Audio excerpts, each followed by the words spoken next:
సార్వత్రిక ఎన్నికల్లో అక్రమాలు జరిగాయంటూ ఆర్టీసీ చైర్మన్ వర్లరామయ్య రాష్ట్ర ఎన్నికల అధికారి ద్వివేదికి ఫిర్యాదు చేశారు. ఇంత నిర్లిప్తంగా ఉన్న ఎన్నికల సంఘాన్ని ఎప్పుడూ చూడలేదని వర్ల విమర్శించారు. కృష్ణా జిల్లా పెనమలూరు రిటర్నింగ్ అధికారి ఈవీఎంలను 24 గంటలు అప్పగించకుండా ఉన్న ఘటనపై వెంటనే దర్యాప్తు జరిపించాలని కోరారు. అలాగే కడప జిల్లా రైల్వే కోడూరులో 127వ నంబర్ బూత్లో 337 పురుషుల ఓట్లు ఉండగా 370 ఓట్లు పోలైన ఘటనపై వర్ల ఫిర్యాదు చేశారు. నిర్లిప్తతగా వ్యవహరించిన ఎన్నికల కమిషన్ గతంలో మనం ఎన్నడూ చూడలేదు. ఈ రోజున 2 కంప్లైంట్స్ ఇచ్చాం. 2 కంప్లైంట్స్ కూడా సీరియస్ కంప్లైంట్స్.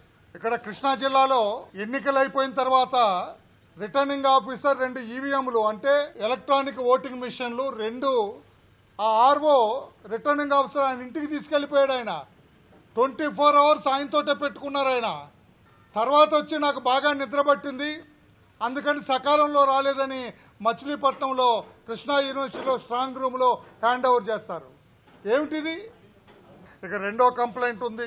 127 కోడూరు అసెంబ్లీ కాన్స్టిట్యున్సీలో ఒక బూత్లో 703 ఓట్లు ఉన్నాయి. ఒక బూత్లో ఆ బూత్లోని 703లో 337 పురుషులు 366 మహిళలు ఉన్నారు. మొత్తం 703.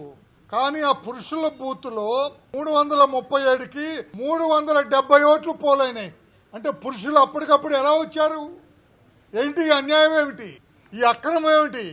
ఇదేనా ఎన్నికల కమిషన్ వ్యవహరించవలసిన తీరు?